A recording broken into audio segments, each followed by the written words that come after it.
যুদ্ধবিরতির মধ্যেও একটি স্বস্তির সূর্যোদয় কিংবা সূর্যাস্তের দেখা পাননি গাজাবাসী। শান্তি চুক্তি লঙ্ঘন করে ইসরায়েলি হত্যাযজ্ঞ ও ধ্বংসযজ্ঞের নিষ্ঠুর খেলায় নিদারুণ কষ্টে দিনরাত কাটছে অসহায় ফিলিস্তিনিদের।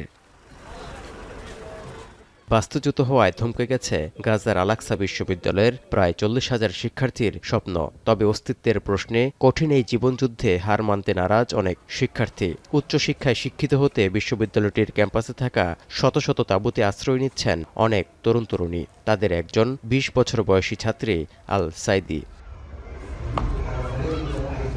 বাঁচার সংগ্রামের মধ্যে পড়াশোনাও অব্যাহত রাখতে ৪০,০০০ শিক্ষার্থীর একমাত্র ভরসা এখন অনলাইন ক্লাস। তবে বিশ্ববিদ্যালয়টির ক্লাসরুমে সশরীরে উপস্থিত হয়ে পড়াশোনা করতে না পারার আক্ষেপ আল সাইদির মতো হাজার হাজার শিক্ষার্থীর। واشوف الدكاتره وجه لوجه ونتعلم وجاهي، يكون في لوح، يكون في مقاعد، يكون في زملائي في الجامعه.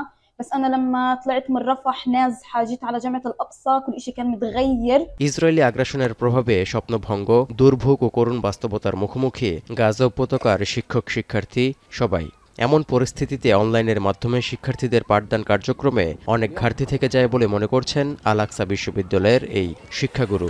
التعليم الإلكتروني داخل اللي هو الجامعات، نعم التعليم الإلكتروني قد يسد بعض الشيء لكن ليس بالكفاءة للتعليم الوجاهي। ধ্বংসস্তূপের নগরীতে বাসস্থান, খাদ্য, ওষুধ ও জ্বালানি সংকট থেকে উত্তরণে চলমান লড়াইয়ের পাশাপাশি শিক্ষার্থীদের শিক্ষা ব্যবস্থা সংকট মোকাবিলায়ও গুরুত্ব দেওয়া উচিত বলে মনে করছেন অনেকেই। ২ বছরের বেশি সময় ধরে ইসরায়েলি বর্বরতায় কয়েক দশকের প্রবৃদ্ধিতে ধস নামায় গাজা উপত্যকার জন্য আন্তর্জাতিক সহায়তায় এখন একমাত্র অবলম্বন হয়ে উঠেছে।